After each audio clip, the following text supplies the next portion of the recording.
In the last video, we were talking about one of the last things we've been looking at, a time period between 1776 and 1820. And one of the last important things that happened in this time period, the establishment of our country, establishment of the presidency, we experienced our first war, our first very serious recession from the Embargo Act. We doubled the size of our land with the Louisiana Purchase. There's so many things, huge significant things that happened in this period. And the very last one we're going to look at is the Missouri Compromise. Now, after the war ended, and we had purchased from Napoleon in 1803 this Louisiana territory. And people began to move out here in this Northwest Territory. One of the things that got us in the war were the Native Americans attacking, and then settlers, and they were supported by Great Britain. And so that established, there was all those things that pushed us into war. Now the war is over. It's about 6 years later. The country's getting on sure footing. Lots of things are happening here. Better transportation.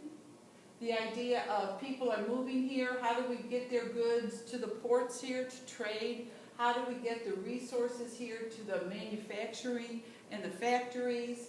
And so there was a big push of inventions. There was a big push for developing transportation. The steam engine was invented during this time, and railroads began to be developed. So a lot was happening in the country besides these political issues and the wars and things like that. So as transportation developed and inventions developed, people began to move out west.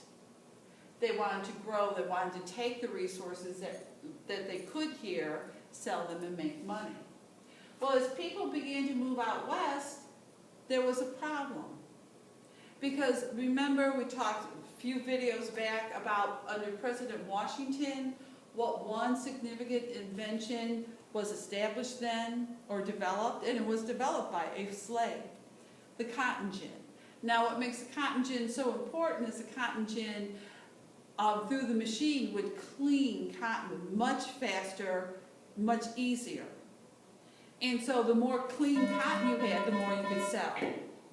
Please transition to the next core class. So what happened is cotton grows best in warmer climates. And so the South, finding this new way to produce more and more cotton to sell, began to establish their economy on that. Well, the thing with cotton is it is a labor-intensive plant to grow. You have to individually pull the cotton out of the pods that it grows from. And so, where do many Southerners get their labor? Slaves. So now you have the country growing, you have the northern part where slavery is not as dominant, it doesn't have the social impact that it does in the South, the necessity like it does in the South. And so you have people from the north moving west, people from the south moving west, and people in the north are saying, we don't want slavery to go past the Mississippi. There was a growing movement, a progressively growing movement that started to see slavery as wrong. It really developed, that perspective developed among some Christian denominations where slavery was ethically and morally a wrong thing. So there were more and more groups up in the north who were against slavery. Obviously in these southern states, they were very for slavery. It was their income, it was their way of life. It's what they've known since 1609, when the slaves first came here to Jamestown. And so as people began to move west, there was this conflict brewing about, do we allow slavery in these new lands? Well, in order to become a state, you had to have so much, so many people populate that state. And then they ask, they meet some criteria and they ask to be approved to become a state in the Union. Well, Missouri was a state that was petitioning to become part of the United States, but there were a lot of people that were slaves. They wanted to allow slavery in that state. Well, the people, the Northerners were like, if you let Missouri in as a state that allows slavery, then the slave states have 10 and we only have 9 non-slave states. And so Maine petitions to be a part of the Union, the United States, and they come in as a free state. So Congress comes up with this compromise that, well, we have a new slave state, we have a new free state, the balance of power is kept. It's 10 to 10. So we'll do that, and then we'll pass this other part of this compromise that says, at this parallel line, we'll only allow slavery south of it.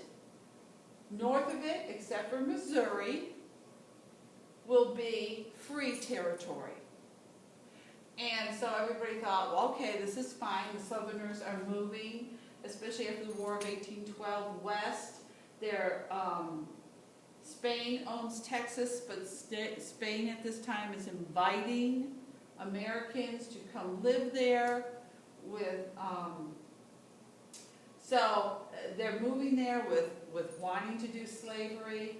There's people moving up here wanting to do slavery, but they can't.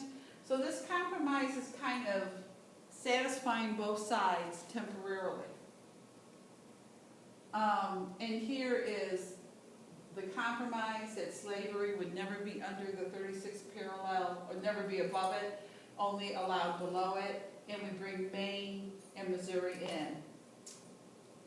So, now the territories are beginning to grow, and you can see how they, Illinois was 1818, 1816 in Indiana, 1819, 1817. So here is that balance. Okay, free state, slave, free slave. Louisiana,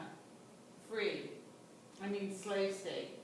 And so then you have the Missouri and the Maine coming in.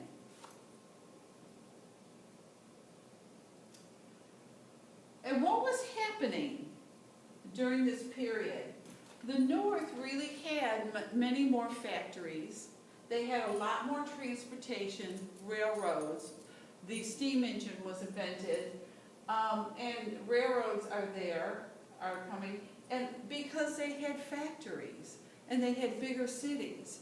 And so the cities, people moving out west here, they really wanted more goods. And so these factories are sending the goods out there to satisfy these settlers. In the South here, they're moving out there with their slaves, and they're planning to farm. And they have their cotton, and there's not as many transportation needs. They are close enough to the Mississippi where they can or in Alabama, they can bring their things down to the coast now. We got Florida in 1819. So they have great ways to transport. They don't need internal railroads and things like Indiana and Ohio and Kentucky may need. So these two sections of the country really start developing very differently, and they start thinking differently. And we call it sectionalism, especially with the new territories to settle, inventions and transportations, different sections of the country developed differently. The North became very industrial, very business-minded. The South, cotton and slavery, and the West was mainly farming. The Missouri Compromise, adding new territories, determined what would be slave, what would be free. And this is the cotton gin. You would pour the cotton balls up there. The cotton is put through these wheels that have spikes on them. The seeds fall out here. The clean cotton comes out there. And so the cotton really helped support slavery in the South. And so these different sections of the country are developing different. During this whole Jefferson era, from when he became president, a lot of things happened. Just a quick review: the significance of the Marshall Court and the idea of judicial review, the Louisiana Purchase, and that in that conflict or that wonderment, did he have not congressional but constitutional approval to do that? When he passed the Embargo Act, what a mess that was for the country. Finally, Congress declares war, the first time a president asked for that. The war ends. Monroe is elected president. And then the Missouri Compromise, the population is up to 10 million. And Monroe does his, the Monroe Doctrine, his establishment of our dominance in this hemisphere. And then when we talked about transportation, the Erie Canal opened. So some of the significant events. Now in the next video we'll look at what happened with North Carolina during this period of the birth of our nation and the establishment of new territories.